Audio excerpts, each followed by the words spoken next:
बिस्मिल्लाहिर्रहमानिर्रहीम। अस्सलाम वालेकुम नाज़रीन, इस टाइम जो तहरीक लब्बैक के निशाने पर हैं तो वो हैं शेख रशीद और उस्मान बसरा। इन दोनों की यही मिसाल है कि किसी एक बड़ी मशहूर कहावत है कि जो गीदड़ होता है ना, जब उसका वक्त पूरा होता है, जब उसकी मौत करीब आती है तो वो गाँव का रुख करता है। तो इसी तरह पाकिस्तान के जितने भी लिबरल सियासतदान हैं या सहाफ़ी हैं, जब अल्लाह ताला उनकी बेइज्जती, उनका असल चेहरा आवाम के सामने रखना चाहता है तो वो तहरीक लब्बैक के ऊपर तनकीद कर देते हैं। फिर तहरीक लब्बैक की सोशल मीडिया टीम उनके गड़े मुर्दे उखाड़ के उनका जो असल चेहरा है वो आवाम के सामने रख देते हैं। अब शेख रशीद ने क्या किया कि शेख रशीद ने एक ट्वीट किया। उस ट्वीट में उसने इमरान खान का एक वीडियो क्लिप लगाया और साथ में साद रिजवी साहब की उसने तस्वीर लगाई। अच्छा, इमरान खान इसमें शेख रशीद की बदनीयती, इसकी मुनाफकत, इसका बेगैरती का जो एक इसने अपना सबूत दिया वो इसलिए कि उस वीडियो में कहीं भी साद रिजवी साहब का जिक्र भी नहीं है, साद रिजवी साहब की तरफ इशारा भी नहीं है। इमरान खान जो नाम लेता है जिन लोगों के या जो इशारा देता है उसमें साद रिजवी साहब का दूर दूर तक कोई ताल्लुक भी नहीं है।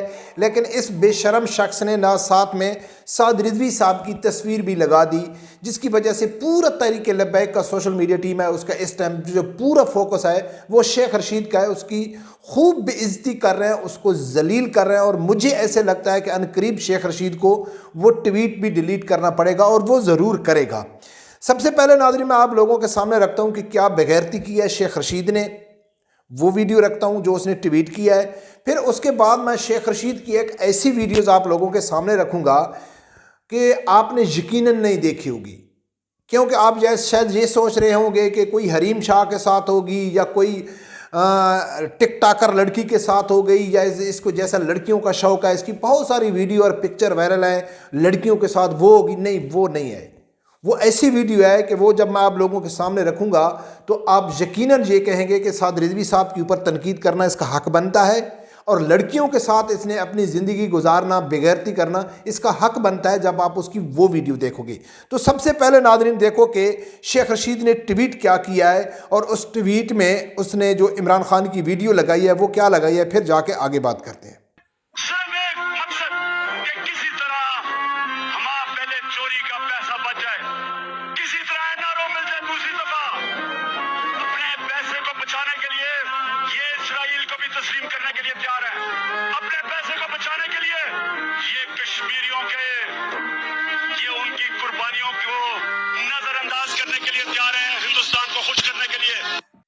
नाजरीन इसने अपने ट्वीट में ऊपर लिखा हुआ है कि एक एक बात पहले बता दी थी वो सच साबित हो गई।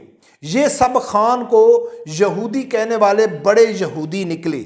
उसने सबसे बड़ी जो तस्वीर लगाई है वो हाफिज साद रिजवी साहब की लगाई है और इमरान खान ने जो उस वीडियो क्लिप इमरान खान का लगाया उसमें इमरान खान कहता है कि ये लोग अपने करप्शन का पैसा, अपनी जायदादें और पैसा बचाने के लिए ये इसराइल को भी तस्लीम करेंगे और कश्मीर के खून का भी सौदा करेंगे। तो ये बात अगर वो नवाज शरीफ या जरदारी या उस हवाले से करता तो समझ आती, क्योंकि वो इमरान खान कहता है कि इन लोग अपने पैसे बचाने के। साद रिजवी साहब का तो मेरा ख्याल है बच्चे बच्चे को मालूम है कि इनके ऊपर कोई करप्शन का केस भी नहीं है, तो इसने साद रिजवी साहब की तस्वीर क्यों लगाई? साद रिजवी साहब की वहाँ तस्वीर लगाना कोई उसका मकसद ही नहीं बनता था, क्योंकि इसने अपनी नस्ल जो कहता है ना कि मैं असली और नस्ली हूँ, असली और नस्ली हमेशा कुत्तों के लिए इस्तेमाल होता है कि यार ये बड़ा असली और नस्ली कुत्ता है मेरे पास है, तो ये खुद कहता है कि मैं एक असली और नस्ली हूँ। तो ये असली और नस्ली की पहचान बताने के लिए इसने साद रिजवी साहब की लगाई है कि मैं कितना असली और नस्ली हूँ। लेकिन ये बिल्कुल बेबुनियाद किस्म का इल्ज़ाम लगाना साद रिजवी साहब के ऊपर और नीचे में लिख देना कि असल ये यहूदियों के एजेंट ये लोग हैं, तो ये शेख रशीद कहता क्यों है? क्या हम इसके ऊपर ये उम्मीद रख सकते हैं? तो मैं आप लोगों के सामने एक और साद रिजवी इसकी वीडियो रखता हूँ शेख रशीद की, वो वीडियो सुनो फिर आगे जाके बात करते हैं। आप अपनी वालिदा के बहुत करीब, बहुत उनकी कौन सी यादें हैं जो सारी एक पल की? बाप के साथ तो मुझे कोई अटैचमेंट नहीं, सिर्फ और सिर्फ माँ। बाप को मैंने लिफ्ट ही नहीं कराई उसकी जिंदगी में, पैसे भी मैं माँ से लेता था। हम 11-12 भाई थे, उसको ये खौफ था ये रात को किसी बच्चे का गला ना दबा दे।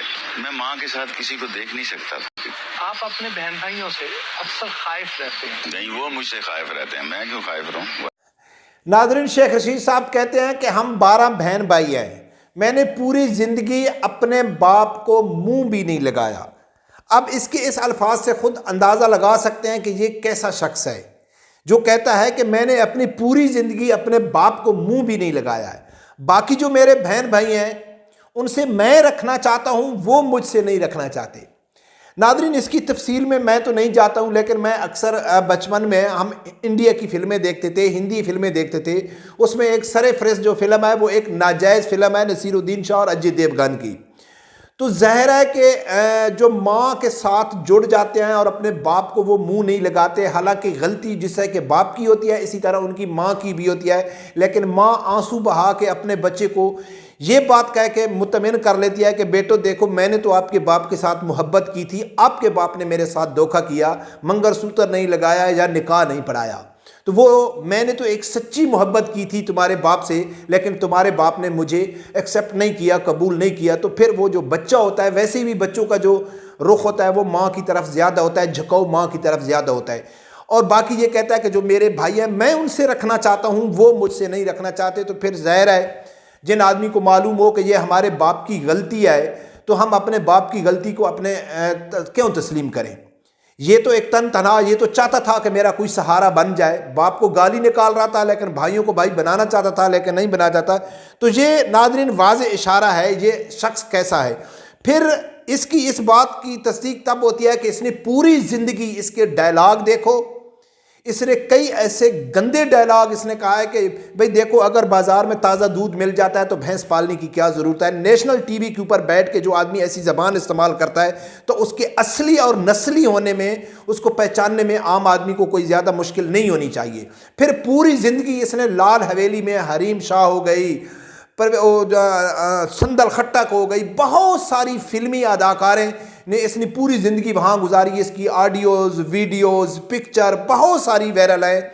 ये सब इसका जो किरदार है, इसका जो असली चेहरा है, वो देख के हर आदमी के लिए ये कोई पहचानना मुश्किल नहीं है कि ये असली है या नस्ली है। फिर हाफिज़ साद रिजवी साहब के ऊपर ये इल्ज़ाम लगाना कि ये यहूदियों के असल एजेंट हैं, तो फिर ऐसे शख्स के लिए ये जानना कि यार ये असली है या नस्ली है, जो एक ख़ुद तस्लीम कर चुका है कि मैंने पूरी ज़िंदगी अपने बाप को मुंह नहीं लगाया, वो ये बता सकता है कि क्यों नहीं लगा सकता है। एक नॉर्मल शख्स कोई दुनिया का जहल से जहल भी हो, जिसका तालीम से दूर दूर तक तल्लक ना हो, उसको जंगल में भी वो अगर पैदा हुआ बड़ा हुआ है तो वो भी माँ बाप का इतना एहतराम करता है, हाँ किसी वजह से अगर उसकी माँ बाप से नहीं बनती है तो वो शर्मिंदगी ज़ाहिर करता है कि यार मेरे बाप ने मुझे, अक्सर बच्चे ये इतराज़ करते हैं कि मेरे बाप ने यार मुझे अपना हक नहीं दिया, दूसरे भाइयों को ज़्यादा तवज्जो देता है, मेरी तरफ तवज्जो नहीं देता है, मेरे बाप ने मेरे साथ ज़्यादती किया। ये शिकवे तो हमने सुनने में आए हैं, लेकिन ऐसा शिकवा करना कि मैंने औलाद की तरफ से कि मैंने पूरी ज़िंदगी अपने बाप को मुंह से नहीं लगाया, तो फिर उसके असली और नस्ली की जो पहचान है उसके अल्फाज बता रहे हैं कि वो कितना असली और कितना नस्ली है। लिहाजा नाज़रीन, एक आम कारकुन, जैसा लास्ट वीडियो में मैंने कहा है कि अगर वो झूठ बोलते हैं, जब मुनाफकत करते हैं, वो तो समझ आता है कि चलो यार पार्टी की मोहब्बत में।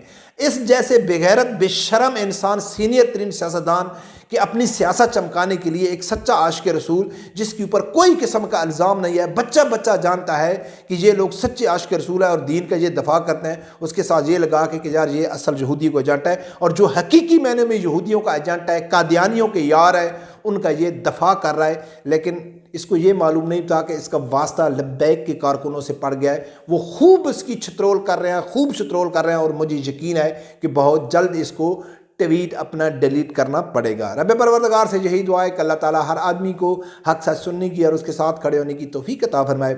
अल्लाह।